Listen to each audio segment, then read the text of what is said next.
زدني علما.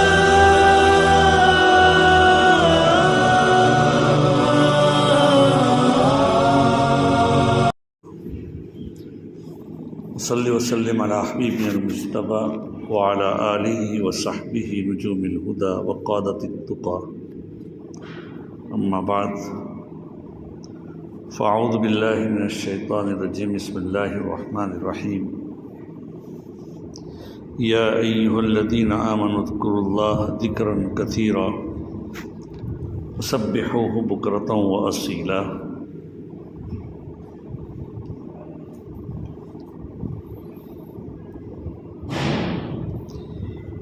اما بعد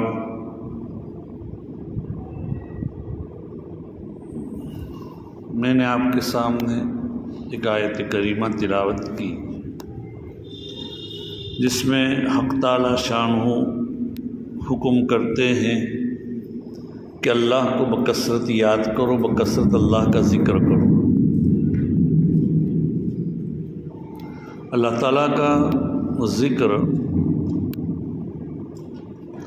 آدمی کے اندر ایک حیات نو پیدا کرتا ہے. ہر وقت آدمی گناہوں سے اس سے دور رہتا ہے. ذکر سے آدمی کو اللہ تعالیٰ کی یاد اور استحضار اور معیت نصیب ہوتی ہے. اور جس آدمی کو اللہ تعالیٰ کا ذکر نصیب ہو جائے تو اس کو گویا کہ دنیا آخرت کی بھلائیاں مل گئی. لقمان حکیم بہت بڑے بزرگ گزرے ہیں، اللہ کے ولی گزرے ہیں. ان کی بہت سی حکمتیں ہیں، حکمت کی باتیں ہیں. ان میں سے ایک مرتبہ وہ فرما رہے تھے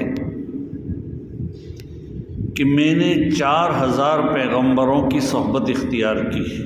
اللہ نے مجھے بنو اسرائیل کے 4000 گویا کے پیغمبروں کی صحبت اور خدمت میں وہ رہے، اور اس میں سے مجھے 8 باتیں بطور خلاصہ اور نصیحت کے معلوم ہوئی. ان 8 باتوں میں سے پہلی بات تو یہ ہے کہ جب نماز میں ہو تو اپنے دل کی حفاظت کرو. دوسری بات یہ ہے کہ جب تم دسترخوان پر ہو تو اپنے حلق کی حفاظت کرو، گلے کی حفاظت کرو. تیسری نصیحت یہ ہے کہ جب تم لوگوں کے درمیان باتیں کر رہے ہو تو اپنی زبان کی حفاظت کرو. اور چوتھی بات یہ ہے کہ جب تم کسی کے گھر میں جاؤ تو اپنی نظر کی حفاظت کرو. اور 5ویں بات یہ ہے کہ موت کو ہمیشہ یاد رکھو. اور 6ٹھی بات جو ان کی ہے کہ اللہ کو یاد کرو ہمیشہ. جو 8 باتیں ہیں اس میں سے دیکھیے، اللہ تعالیٰ کو یاد کرنا یہ مطلوب بھی ہے اور اس سے اللہ کو کوئی بھی فائدہ نہیں. حدیث میں اللہ کے رسول صلی اللہ علیہ وسلم فرماتے ہیں، حضرت عبداللہ بن عباس رضی اللہ تعالیٰ عنہ کی روایت ہے کہ ایک مرتبہ میں اللہ کے رسول صلی اللہ علیہ وسلم کے پیچھے بیٹھا ہوا تھا سواری پر. آپ نے فرمایا کہ یا غلام انی اعلمک کلمات، میں تمہیں کچھ باتیں سکھلاتا ہوں. اے بچے، احفظ اللہ تجدہ تجاہک، احفظ اللہ یحفظک. اللہ کا دھیان رکھو ہر وقت، اللہ تمہاری حفاظت رکھے گا، اللہ تمہاری نگرانی رکھے گا. اللہ کا دھیان اور اللہ کو ہمیشہ یاد کرو، اللہ کو اپنے سامنے ہی پاؤ گے. اسی لیے کہ قرآن بھی کہتا ہے وَهُوَ مَعَكُمْ أَيْنَمَا كُنْتُمْ. اللہ میاں تمہارے ساتھ ہے جہاں کہیں بھی ہو. اللہ انسانیت سے ایک ذرہ بھی ساری خلائق سے غافل نہیں. لا یشغلہ شأن عن شأن، ایک حال دوسرے حال سے اللہ کو مشغول کرنے والا نہیں. اللہ تعالیٰ کو تو ہر وقت ہر چیز کا علم ہے. انسان کا ہو، جانوروں کا ہو، پرند کا ہو، چرند کا ہو، درند کا ہو، جمادات کا ہو، شجرات کا ہو، فلکیات کا ہو، ارضیات کا ہو، زمینوں کا ہو، آسمانوں کا ہو، ہر چیز کا ہر وقت اللہ میاں کو علم ہے، ہر ایک کے بارے میں. ایک حال، ایک کی حالت دوسرے کی حالت سے اللہ میاں کو غافل نہیں کرتی. اسی کو کہہ رہے ہیں احفظ اللہ تجد تجاہ. اسی لیے اگر آدمی بہت اللہ تعالیٰ کا جب ذکر کرتا ہے تو خود آدمی بھی غافل نہیں ہوتا.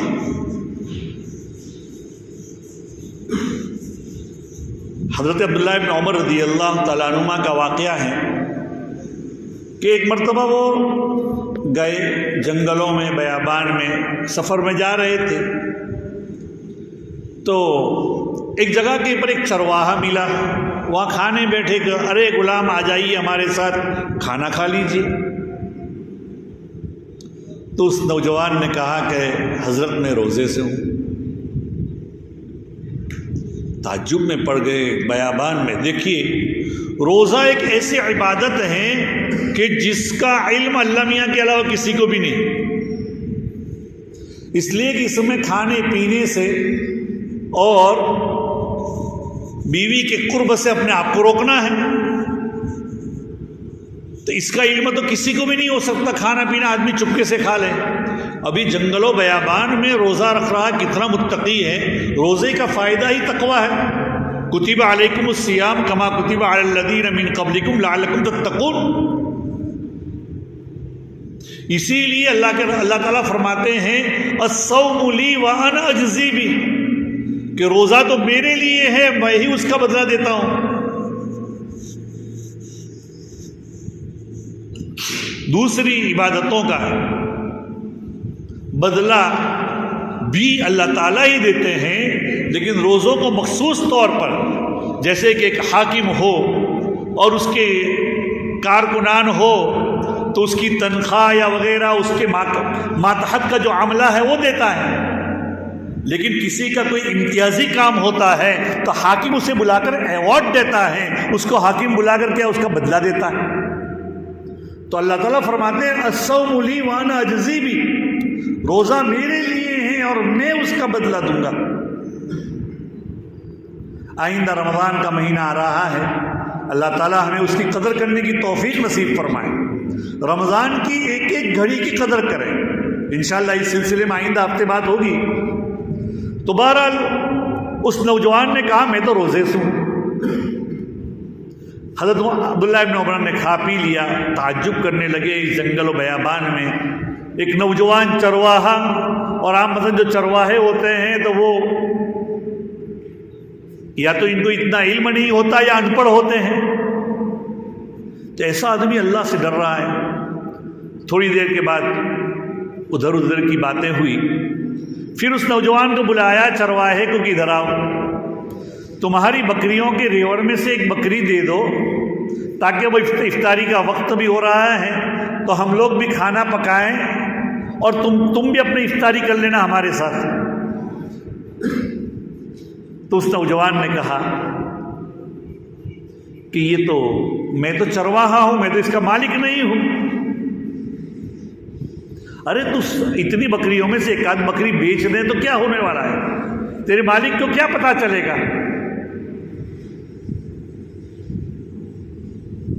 تو اس نوجوان نے کیا کہا، وہ بات کہنے کے لیے یہ پورا واقعہ، وہ اللہ والا تھا، اللہ کو یاد رکھنے والا تھا، اللہ کو یاد کرنے والا تھا.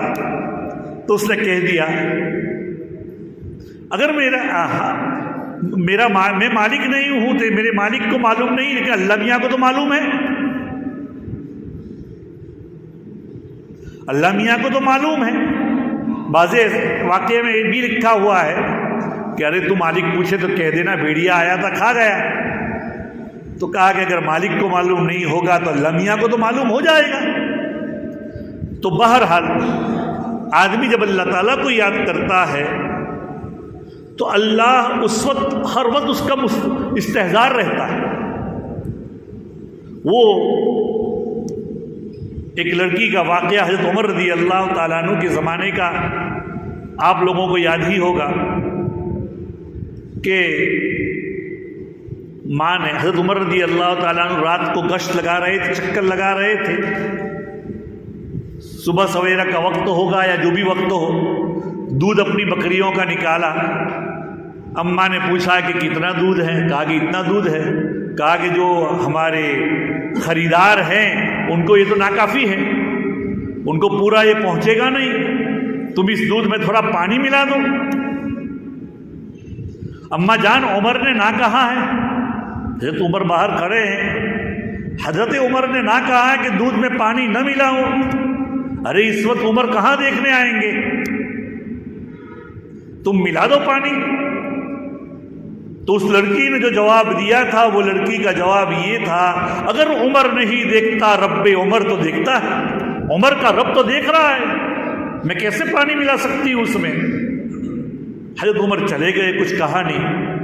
صبح میں ماں اور بیٹی دونوں کو بلایا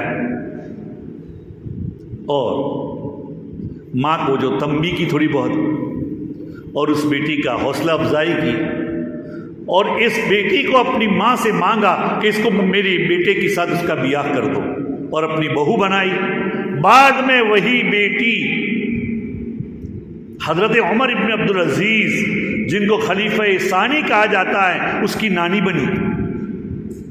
اگر اللہ کا استحضار ہر وقت ہو تو پھر ایسے بچے پیدا ہوتے ہیں. عزیزو دوستو بزرگوں، تو اگر مانگنا ہے تو اللہ سے مانگو. حدیث میں ترمذی شریف کی روایت ہے کہ اذا سألت فاسأل اللہ وَإِذَا اسْتَعَنْتَ فَاسْتَعِنْ بِعِلْمِ. تو میں کہہ رہا تھا کہ اللہ کو ہمارے ذکر سے کیا فائدہ، تو میں کہ اللہ کو ہمارے ذکر سے کوئی فائدہ نہیں. ہمارے یاد کرنے سے اور ہماری یاد نہ کرنے سے اللہ میاں کا نہ کوئی فائدہ ہے کوئی نقصان. اللہ میاں کو نہ کوئی فائدہ پہنچا سکتا ہے نہ کوئی نقصان پہنچا سکتا ہے. حدیث میں ہے وَاعْلَمْ أَنَّ الْأُمَّةَ لَوِ اجْتَمَعَتْ عَلَىٰ أَن يَنفَعُوكَ بِشَيْءٍ لَمْ يَنفَعُوكَ إِلَّا بِشَيْءٍ قَدْ كَتَبَهُ اللَّهُ لَكَ. اگر ساری انسانیت جمع ہو جائے، جیسا کہ ایک اور روایت میں حضرت ابو ذر غفاری رضی اللہ تعالیٰ عنہ کی روایت ہے کہ یا عبادی لو ان اولکم وآخرکم وانسکم وجنکم کانوا علی اتقى قلب رجل واحد لا یزید ذلک من ملکی شیئا. کہ اے میرے بندو، تمہارے اول و آخر، تمہارے جنات و انسان، اول و آخر سے مراد حضرت آدم سے لے کر قیامت تک کی انسانیت، اور جن و انس یعنی جتنے مکلف ہیں، جو لوگ اللہ کی مخلوق میں جن مخلوقوں کو اللہ کی عبادت کی مکلف بنائی گئی ہے، جن کو اپنے اچھے اعمال کی جزا اور برے اعمال کی سزا ملنے والی ہیں، اگر سب کے سب جمع ہو جائے ایک کھلے میدان میں اور سب کے سب پرہیزگار بن جائے، علی اتقى قلب رجل واحد، عبادت گزار، اللہ کو ہر وقت یاد کرنے والے بن جائے، علی اتقى قلب رجل واحد، ایک ہی آدمی جیسے سب کے سب بن جائے، یعنی سب کے سب اتنے عبادت گزار بن جائیں. مفسرین محدثین لکھتے ہیں کہ اس سے مراد قلب مصطفوی یعنی جناب نبی اکرم صلی اللہ علیہ وسلم کا قلب جیسا تھا، ساری انسانیت اور جنات ایسے بن جائیں. تب بھی اللہ میاں کہتے ہیں کہ اس سے میری خدائی میں کسی قسم کی، میری سلطنت میں کسی قسم کی زیادتی ہونے والی نہیں. یہ اللہ تعالیٰ کی ہے. تو بہرحال اور اگر سارے کے سارے اللہ کے نافرمان بن جائیں اس سے بھی اللہ کو کوئی فائدہ نہیں پہنچنے والا ہے۔ ذکر کا فائدہ آدمی کو خود کو پہنچے گا۔ اللہ کو یاد کرنے والا اللہ کی معصیت سے، اللہ کی نافرمانی سے، برائیوں سے اور گناہوں سے محفوظ رکھے گا۔ ذکر کرنے سے اللہ تعالیٰ رزق میں برکت دے گا، اللہ تعالیٰ زندگی میں برکت دے گا، اللہ تعالیٰ اپنے اہل و عیال میں برکت دے گا، کسی کا محتاج نہیں بنائے گا۔ یہ فائدہ انسان کو خود کو لوٹنے والا ہے، اس کا فائدہ کسی اور کو نہیں ہونے والا۔ اس لیے اللہ تعالیٰ کی یاد ہے، اگر آدمی کو اللہ کا استحضار نہیں ہوتا گناہ ہوتا ہے۔ اسی لیے حدیث میں آتا ہے، نبی اکرم صلی اللہ علیہ وسلم فرماتے ہیں، حضرت ابو ہریرہ رضی اللہ تعالیٰ عنہ کی روایت ہے، قال قال رسول اللہ صلی اللہ علیہ وسلم لا يزني الزاني حين يزني وهو مؤمن ولا يسرق السارق حين يسرق وهو مؤمن، کہ آدمی چوری کرنے والا جب چوری کرتا ہے وہ مومن نہیں ہوتا۔ وہاں لکھتے ہیں وَهُوَ لَا يَسْتَحِي مِنَ اللَّهِ، وہ اللہ تعالیٰ سے شرماتا نہیں۔ بعضوں نے کہا اس کو اللہ تعالیٰ کی یاد نہیں ہوتی ہے اس وجہ سے وہ گناہ کرتا ہے، ورنہ رب تبارک و تعالیٰ اتنے عظیم، اللہ کی ذات اتنی بڑی اور آدمی سے گناہ ہو جائے، یہ تو ہو سکتا نہیں۔ ہم مدرسے میں تھے، چھوٹے بچے ہوتے ہیں یا جو بچے پڑھنے والے ہیں، استاد اگر سامنے ہوتا ہے تو اس کو ادھر سے ادھر نظر بھی نہیں ہوتی۔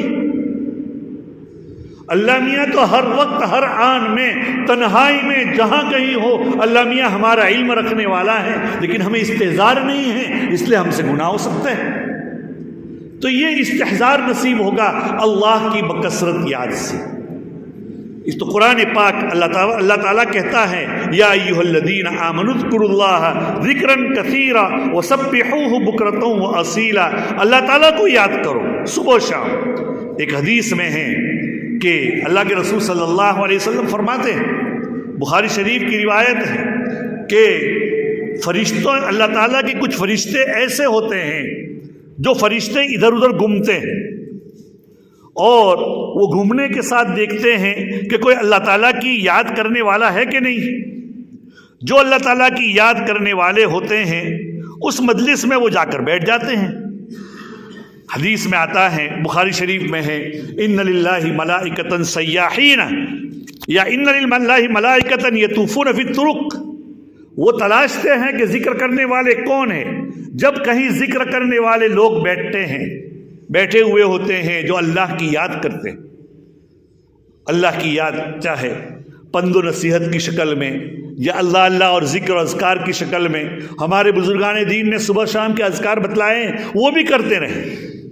ہر وقت آدمی اگر یہ کرتا رہے تو بہرحال وہ فرشتے جب بیٹھتے تلاشتے ہیں، کہیں اللہ کا ذکر ہوتا ہے تو دوسروں کو کہتے ہیں آئیے آئیے، دوسرے فرشتوں کو بلاتے ہیں اور پھر آسمان تک سما بن جاتا ہے، ایک کے اوپر دوسرے فرشتے اور اس ذکر کی مجلس میں بیٹھ جاتے ہیں اللہ کو یاد کرنے والوں کے ساتھ، اور ان کو اپنے پروں سے گھیر لیتے ہیں، اکرام کرتے ہیں۔ دنیا میں اگر کوئی بڑا آتا ہے تو اس کے لیے سرخ قالین بچھائی جاتی ہے، یہ فرشتے اپنے پر بچھاتے ہیں، اس کو پروں سے گھیر لیتے ہیں ذکر کرنے والوں کو۔ پھر جب اللہ میاں کے ہاں جب جاتے ہیں اس مجلس کے بعد، اللہ میاں پوچھتے ہیں کہ بھائی اللہ کو تو ہے، میرے بندے کیا کر رہے تھے؟ تیرے بندے تجھے یاد کر رہے تھے، تیری تسبیح بیان کر رہے تھے، تیری تکبیر اور تیری تعظیم بیان کر رہے تھے، تیری بڑائی کو بیان کر رہے تھے۔ اللہ میاں پوچھیں گے کیا میرے بندوں نے مجھے دیکھا ہے؟ کہا کہ نہیں دیکھا۔ تو پھر کہا مجھے دیکھا نہیں تب بھی؟ کہا کہ اگر آپ کو دیکھ لیتے تو اور آپ کی عبادت کرتے۔ اس کے بعد اللہ کے رسول صلی اللہ علیہ وسلم فرماتے ہیں میرے بندوں نے مجھ سے کچھ مانگا ہے؟ کہا کہ فرشتے کہیں گے کہ تیرے بندے تجھے یاد کرنے کے ساتھ ساتھ تجھ سے جنت کا مطالبہ کرتے تھے اور جہنم سے پناہ مانگ رہے تھے۔ تو اللہ کے رسول صلی اللہ علیہ وسلم پوچھیں گے، اللہ کے رسول صلی اللہ علیہ وسلم پوچھتے ہیں اللہ کے رسول صلی اللہ علیہ وسلم کہ فرشتوں کو اللہ تبارک و تعالیٰ پوچھیں گے کہ کیا انہوں نے جنت و جہنم کو دیکھا ہے؟ تو کہا نہیں دیکھا ہے۔ تو پھر کیسے مانگ رہے ہیں؟ اگر وہ مجھ سے مانگ رہے ہیں، اللہ تعالیٰ کہیں گے، تو میں نے ان کو ان کے سوال کے مطابق دے دیا، یہ اللہ تعالیٰ پھر کہیں گے۔ اچھا، پھر اس کے بعد کہیں گے اگر وہ جنت و جہنم کو دیکھیں گے تو کیا کریں گے؟ کہ اگر وہ دیکھیں گے تو جنت کی بہت زیادہ وہ حرص رکھیں گے اور اس کی تمنا کریں گے، اور اگر جہنم کو دیکھ لیں گے تو ابھی جیسے پناہ مانگ رہے تھے اس سے زیادہ پناہ مانگیں گے۔ اس کے بعد اللہ تعالیٰ پوچھیں گے کہ جاؤ، میں نے ان کی بخشش کر دی اور ان کو گویا کہ ان کی مانگنے کے مطابق دیا، تو جو اس مجلس میں جتنے بھی تھے سب کی بخشش کر دی اور میں نے ان کو بخش دیا۔ تو وہ ان میں سے فرشتے کہیں گے اللہ میاں وہ ذکر کرنے والے تو 15-20 تھے، ان میں سے 2-3 آدمی تو ایسے تھے کہ وہ ایسے ہی آ کر بیٹھ گئے تھے۔ تو اللہ تعالیٰ کہیں گے اولئک قوم لا یشقی جلیسہم، یہ ایسی قوم ہے کہ ان کے ساتھ بیٹھنے والے بھی محروم نہیں ہوں گے۔ تو بہرحال اللہ کو یاد کرنے کے بڑے فائدے ہیں، اللہ کو یاد نہ کرنے سے بڑے نقصان ہیں۔ آدمی غفلتوں میں، معصیتوں میں مبتلا ہو جاتا ہے۔ اللہ کو ہر وقت آدمی کو یاد کرنا چاہیے۔ تو حضرت لقمان کی جو 6 نصیحت ہے تو میں نے آپ کے سامنے ذکر کر دی۔ 7ویں جو نصیحت اور 8ویں بھی بتلا دوں تاکہ اپنی بات پوری کر لوں۔ پھر 8ویں نصیحت یہ تھی حضرت لقمان کی کہ جب تم کسی کے اوپر احسان کرو تو احسان کا بدلہ، احسان کو اس احسان کا تانا مت دو کہ اچھا جب اس سے کوئی ایسی چیز دیکھو کہ بھائی میں نے اس کے اوپر احسان کیا تھا، اس کو اتنے پیسے دیے تھے، اس کا فلاں کام میں نے کر دیا تھا، لیکن جب مجھے ضرورت پڑی اس سے کچھ کام لینے کی تو اب تو یہ میرا کام بھی نہیں کرتا بلکہ میرے خلاف باتیں کر رہا ہے ادھر ادھر۔ تو ایسے وقت میں اچھا تم وہی تو ہو کہ میرے ٹکڑے کے اوپر تم پلے ہو، اس طرح احسان جتلانے والے ہوتے ہیں۔ ایسوں کے بارے میں حضرت لقمان کہتے ہیں کہ نہیں احسان نہ جتلایا جائے، اور حدیث پاک میں بھی آتا ہے اللہ کے رسول صلی اللہ علیہ وسلم فرماتے ہیں ثلاثۃ لا یکلمہم اللہ یوم القیامہ، 3 قسم کے ایسے لوگ ہیں کہ جن کے ساتھ اللہ میاں قیامت کے دن بات نہیں کریں گے۔ ان میں سے ایک احسان جتلانے والا ہے، المنان، اللہ تعالیٰ ان سے بات نہیں کرے گا۔ جو کسی کو دیتا ہے تو احسان جتلاتا ہے۔ دوسرا بھی کہہ دوں اور تیسرا بھی کہہ دوں جن سے اللہ تعالیٰ کا کل قیامت کے دن بات نہیں کرے گا۔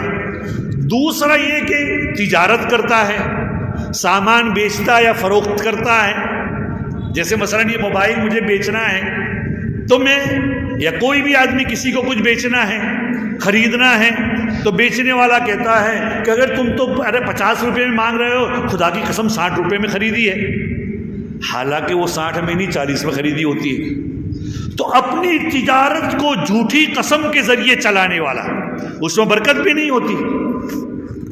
اور تیسرا جن سے اللہ میاں کل قیامت کے دن بات نہیں کریں گے، والمسبل ازارہ، اپنی پاجامے کو مارے کبر سے نیچے تخنوں کے نیچے لٹکانے والا۔ تو یہ 3 قسم کے لوگ ہیں کہ جن سے اللہ تعالیٰ کل قیامت کے دن بات نہیں کریں گے۔ تو احسان جتلانے والا، اور 8ویں بھی ایک ہے بات، انشاءاللہ اس کو کسی وقت بتلا دیں گے۔ اللہ تعالیٰ ہمیں اس کے اوپر عمل کرنے کی توفیق نصیب فرمائے۔ بھائی اللہ رمضان کا مبارک مہینہ آ رہا ہے، انشاءاللہ رمضان کے سلسلے میں آئندہ ہفتے اللہ نے چاہا تو بات ہوگی، لیکن رمضان کا مہینہ آ رہا ہے، یہ نیکی کا موسم ہے۔ نبی اکرم صلی اللہ علیہ وسلم جب مہینہ شعبان کا شروع ہوتا تھا تو اللہ کے رسول نے خود فرمایا کہ شعبان کا مہینہ میرا مہینہ ہے، رمضان کا مہینہ اللہ میاں کا مہینہ ہے۔ اللہ کے رسول کی عبادتیں اس مہینے میں بڑھ جاتی تھی، تاکہ آئندہ مہینے کی قدر کرنے کی توفیق ہو۔ تو ان دنوں میں اللہ تعالیٰ کے رسول صلی اللہ علیہ وسلم نے گویا کہ بہت زیادہ عبادات کیے ہیں۔ ابھی سے عادت ڈالو تاکہ رمضان کے اندر اپنے قلب کی بیٹری چارج ہو جائیں اور سال بھر وہ عبادت کے اندر اللہ تعالیٰ کیا ہے ہمیں لگا دے۔ اور رمضان سے پہلے اپنی جو ضروریات ہیں، اپنی تجارت کو بھی اگر ہو سکے تو ادھر ادھر کر دے، اور اگر اللہ نے کچھ توفیق دی ہے، مال دیا ہے، اللہ نے نظام کیا ہے، تو رمضان میں اللہ ہی کی عبادت کے لیے لگ جائے۔ رمضان سے پہلے رمضان میں جن چیزوں کی ضروریات ہوتی ہے ان چیزوں کو بھی خرید لیا جائے، تاکہ رمضان کا مبارک مہینہ ہمارے کیا ہے اس مہینے میں ان چیزوں کے لیے وقت کو فارغ کرنے کی ضرورت نہ پڑے۔ اور اگر کسی کی یہ پوزیشن نہیں ہے تو رمضان میں ایسے وقت میں جائیں کہ جس میں کم سے کم وقت خرچ ہو۔ اللہ تعالی ہمیں اس کی توفیق نصیب فرمائے۔ وآخر دعوانا ان الحمدللہ رب العالمین۔